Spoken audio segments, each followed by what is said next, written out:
Gempa tidak bisa diprediksi, Tidak betul bisa. Pak? Tidak bisa Total diprediksi. tidak bisa. Point of view-nya orang yang terdampak sama point of view-nya orang yang tidak terdampak, Pak. Beda. Tenang, berlindung, bertahan. Terus setelah itu ngapain? Undang-undang kebencanaan. Nah, artinya apa? Kita hanya punya waktu 20-30 menit, Pak. Untuk selamat itu.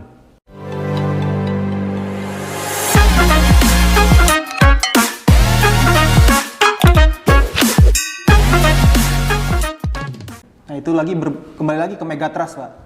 Sebenarnya dari skala 1 sampai 100. Siap. Seberapa, bukan menakut-nakuti ya teman-teman ya, mohon maaf ya. Kita ingin, karena kembali lagi, gempa tidak bisa diprediksi. Tidak betul, bisa. Pak? Tidak bisa Total diprediksi. tidak bisa. Kita tidak akan berbicara tentang prediksinya. Dari skala 1 sampai 100, seberapa besar angka kerusakannya? Nah, jadi gini, mohon izin. Untuk gempa di selatan, itu secara administrasi kita diuntungkan. Kenapa?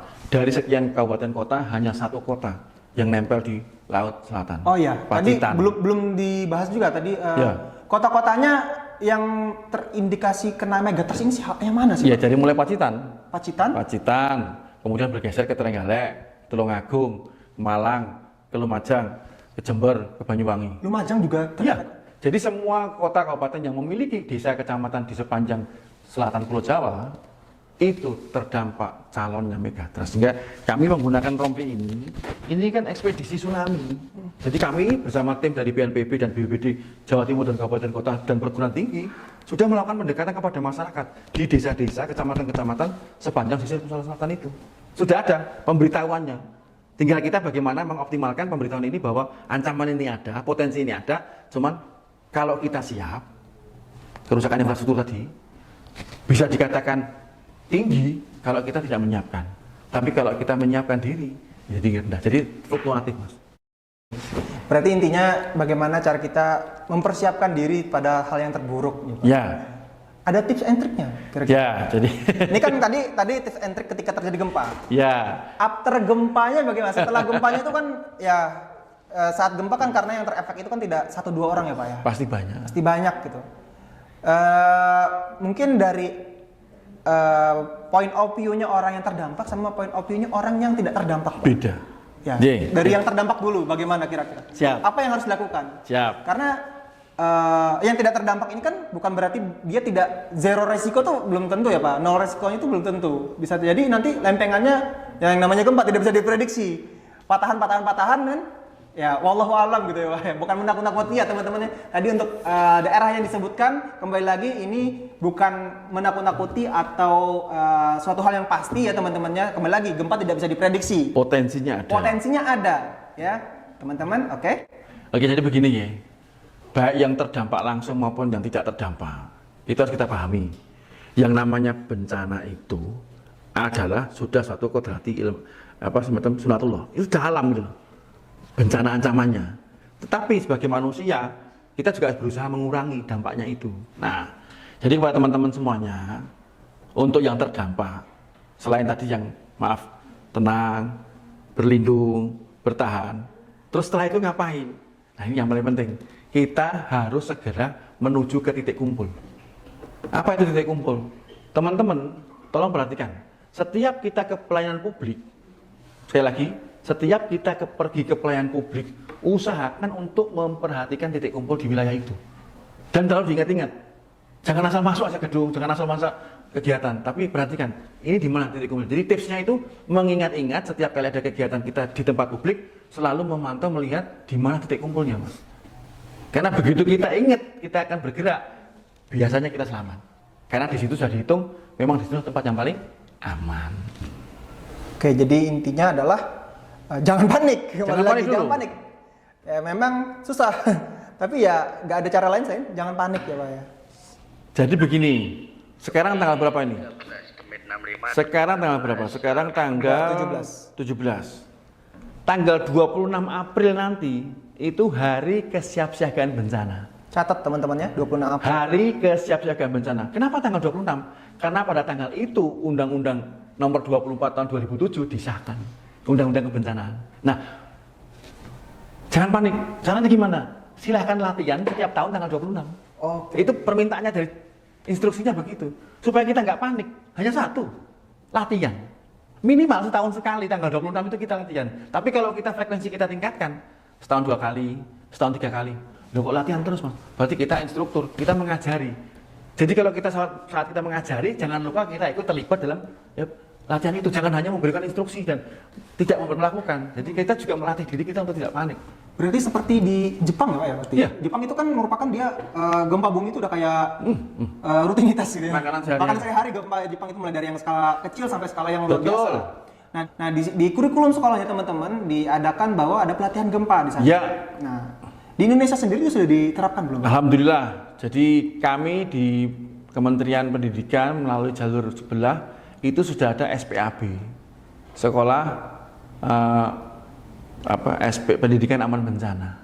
Jadi sudah menjadi ketentuan bahwa setiap lembaga pendidikan dari mulai yang terendah sampai perguruan tinggi itu mempelajari bagaimana menyikapi bencana dengan SPAB, Sekolah Pendidikan Aman Bencana.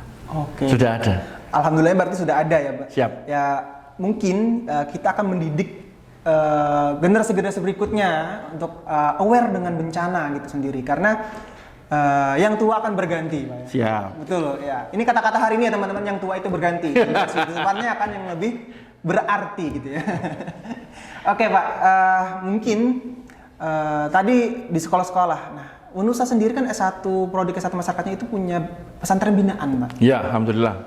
Ada di Surabaya, Sidoarjo, Gresik, Bangkalan, Pamekasan. Nah, untuk ini Surabaya sendiri mungkin untuk di pesantren sendiri apakah sudah masuk Pak kurikulum paham bencana ini? Ya, jadi alhamdulillah mulai tahun ini per April kalau tidak salah itu Kota Surabaya sudah punya lembaga Badan BPBD, Badan Pencegahan Bencana.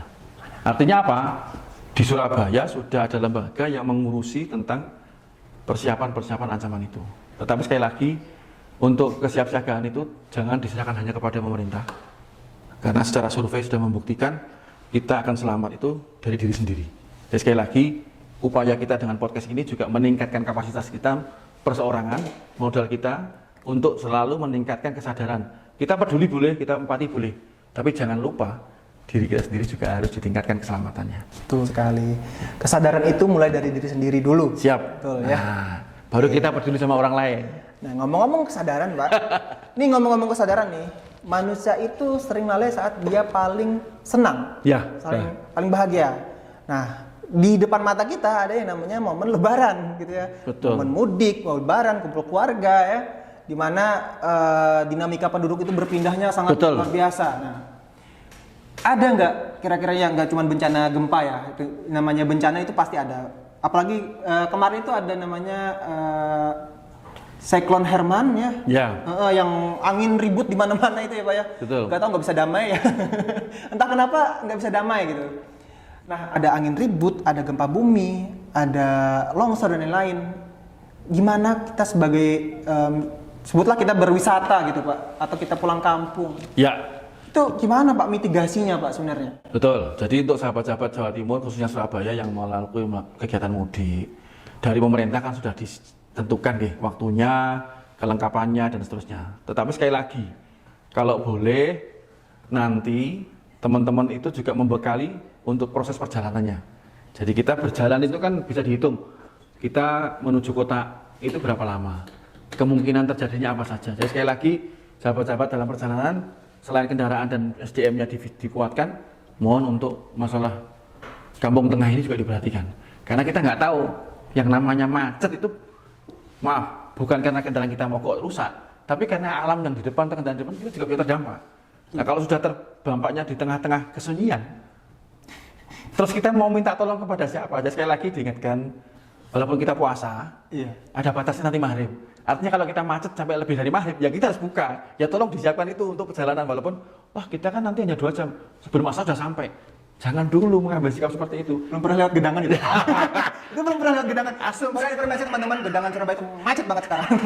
Jadi tolong, yang namanya emergency kit itu juga ditambahi akomodasi kit itu perlu untuk makanan dan minuman. Akomodasi ya. Akomodasi ini ya mungkin untuk masyarakat umum, akomodasi yang disiapkan ya akomodasi keluarga. Ya. Nah, berbicara tentang akomodasi, mungkin tentang kesiapsiagaan bencana, kira-kira sebagai sivitas akademika atau orang-orang yang di bidang pendidikan itu, apa sih peran kami yang bisa kami sumbangsihkan gitu, Pak? Iya. Kira-kira. Karena jenengan kaum pendidikan intelektual, ya. Kalau saya bisa pesen titip itu 2 cerita singkat saja. Jadi ada istilah anekdot 20-20-20, ada anekdot 30-30-30. Angka 20 dan 30 ini dihitung dan ditulis juga secara ilmiah. Maksudnya begini, diilhami oleh Megatrust. Ini ilhamnya dari Megatrust ini. Muncullah angka-angka itu. Jadi angka-angka itu memang khususan untuk mengantisipasi Megatrust. Apa? 20 detik bergerak atau goyang. Kita punya waktu 20 menit untuk menyelamatkan diri menuju 20 meter ketinggian di batas permukaan laut. Saya ulangi. Jadi kalau kita ngomong 20 berarti asumsinya gerakan gempa itu selama 20 detik. Kalau 30 berarti ya 30 detik. Artinya apa? Kita hanya punya waktu 20 sampai 30 menit, Pak. Untuk selamat itu. Bukan 7 jam tadi seperti Banyuwangi. 7. Sangat pendek. Supaya kita selamat, kita kemana? Kita naik ke ketinggian minimal 20 meter di atas permukaan laut. Syukur-syukur dapat yang 30 atau lebih. Kenapa kita butuh tempat yang tinggi seperti itu? Karena asumsi gelombang yang akan muncul itu setinggi itu. Kita lebih penting naik daripada lari. Karena sekencang-kencang kita lari, terkejar sama air itu. Lebih baik kita cepat-cepatan naik. Dan kebetulan kami juga ada pengalaman. Bukan saya yang menyelamatkan diri, tapi saya melihat waktu kejadian di Palu, ada sahabat kita yang gak bisa nakal, naik tower. Gak bisa nakal soalnya, dia gak bisa kemana-mana, dia naik tower. Naik tower. Nah, Itu pasca gempa. iya, pas tsunami yang di Palu itu loh. Jadi semuanya tenggelam, dia di atas tower. Di pinggir pantai. Karena gak bisa nakal, dan mau kemana lagi, tidak ada tempat. Dia lihat ada tower, dia naik. Satu, datang gelombang pertama 45 meter. Gelombang kedua lebih tinggi, dia naik lagi. Lebih tinggi, naik lagi. Terus, nanti adjustment tuh, ketinggiannya.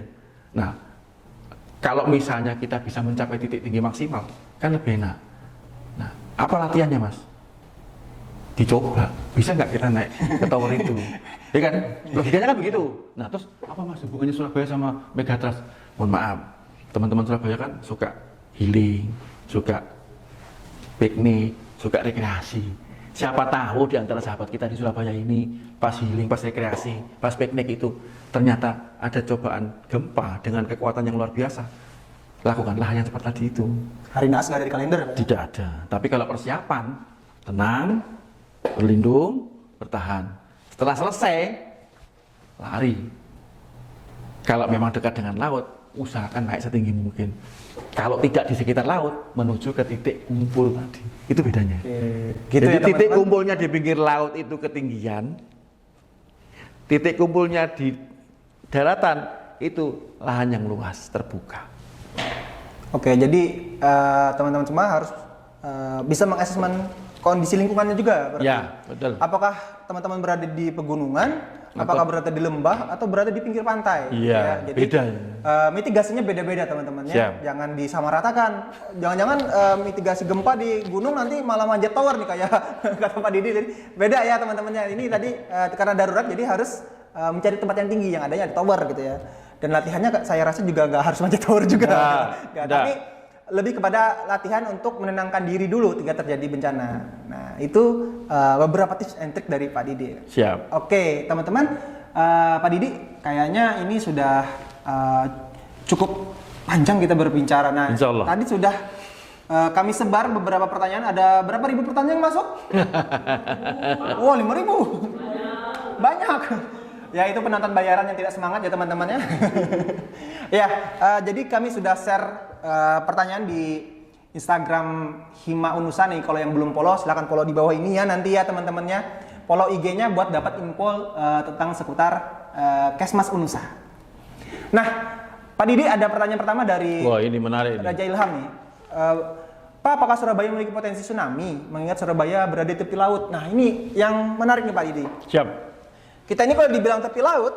Tepi laut sebelah mana kan? Tepi laut sebelah mana? Tapi kalau bicara nih di Jemur Sari, itu kan lumayan jauh Pak dari tepi laut. Siap. Nah, siap. itu bagaimana? Jadi begini, terima kasih kepada sahabat kita nggih. Pak Rizal. Jadi Surabaya ini kalau terdampaknya langsung oleh megatrust itu bukan tsunami-nya. Bukan tsunami-nya. Karena insya Allah di wilayah selatan Jawa, kalau jenengan pernah ke sana, itu sudah ada benteng alami pegunungan kapur itu. Dan tingginya itu lebih dari 30 meter, ada 60-100. Sehingga kalau kekuatan alam datang dari selatan, itu sebenarnya alam sudah ada bentengnya. Jadi secara administrasi, mohon maaf, untuk ancaman tsunami dari megatrust itu tidak, karena jauh kan. Tapi yang perlu kita waspadai adalah gempanya. Ya. Jadi selain Surabaya ini memang melalui 2 sesar, Waru dan Kendeng tadi, itu gempa megatrustnya yang ada di selatan itu masih bisa mempengaruhi Surabaya, walaupun jaraknya ratusan kilo. Walaupun pusatnya bukan di Surabaya. Bukan. Kenapa? Sekali lagi, ada pengalaman gempa Tuban. Gempa Tuban itu 68 km dari Tuban. Coba kita tarik, maaf ya, Tuban ke sini 100 kilo? Lebih. Kan? Lebih. 120-30 ya sekitar itu. Ditambah 60 berarti sekitar 200 kilo. Loh, titiknya 200 kilo dari Surabaya kok kerasa? Dan itu 600 km di bawah Dalamannya. Itu loh buktinya bahwa kita ini masih ada potensi terdampak gempa. Jangan ngomong megatrust dulu, gempa saja ada terdampaknya. Apalagi megatrust. Kenapa? Jawabannya secara ilmiah, karena endapan di Surabaya ini bukan tanah keras. Kita menduduki Surabaya ini itu di tanah yang jenisnya lembut, bukan tanah keras. Jadi kalau orang Surabaya itu hatinya keras, itu orangnya, tanahnya lembut gitu loh. Sebenarnya tanahnya lembut. Buktinya apa? Tadi itu, semua gempa yang ada di sekitar Surabaya bisa kita rasakan karena terhantarkan oleh tanah itu. Nah, asumsinya kalau ada megatrust yang gempa, mohon maaf, bukan tsunami-nya yang kita khawatirkan. kerusakan. Tetapi kerusakan dari gempa itu karena dihantarkan di tanah yang keras, tanah yang solid, dia tidak berdampak. Jadi mulai dari Malang, geser ke Pasuruan, geser ke Sidoarjo, baru masuk ke tanah yang lemah, lembut tadi. Terasanya di situ, di tanah keras solid, tidak terasa. Gitu. Jadi sekali lagi terima kasih bahwa gempa itu untuk Jawa Timur mau diwaspadai, Surabaya perlu karena kondisi pondasi kita yang memang jenisnya bukan tanah keras. Oke, itu tadi ya. Kembali lagi ya teman-teman, saya ingatkan bahwa podcast ini kita berbicara tentang gempa, bukan bermaksud untuk menakut-nakuti atau menjelek-jelekan suatu daerah. Kembali lagi, ini tujuannya untuk meningkatkan awareness bahwa kembali lagi gempa nggak bisa diprediksi. Betul. Bisa terjadi di mana saja dan kapan saja, selama itu ada risikonya, gitu ya teman-temannya. Jadi tetap waspada. Waspadalah. Oke, next pertanyaan ada dari Hypren ya. Pada akhir-akhir ini kok sering terjadi gempa ya Pak? Apakah tadi akhir zaman? Hei Hypren, hei, sudah main akhir zaman saja Anda ya. Luar biasa. Tapi memang sering Pak ya akhir Betul, ini ya. betul. Jadi begini untuk sahabat kita, Mas Hyfren ini atau Mbak ya. Intinya begini, kalau kita tinggal di Indonesia, ya plus 62 gitu ya, apa yang terjadi? Kita ini ada di wilayah yang ancamannya tidak hanya gempa, penuh sudah, semuanya ada. Nah, supaya jenengan itu nyaman, ya kita harus mengetahui ancamannya. Jangan takut dengan itu, tapi kita tahu. Karena begitu kita tahu ancamannya, kita bisa persiapan. Dan sekali lagi untuk teman-teman yang merasa ketakutan dengan ancaman, ya mohon maaf, selama kita tinggal di Indonesia, masing-masing punya ancaman. Intinya itu. Jadi kita jangan takuti ancamannya, tapi kita harus ketahui bagaimana kita merespon dari ancaman itu. Karena dengan kita merespon, berarti kita selamat. Insya Allah. Oke. Mereka yang selamat adalah mereka yang siap, intinya itu ya. Oke. Nah, pertanyaan terakhir nih dari Elsa, ya, Elsa Ade. Ya.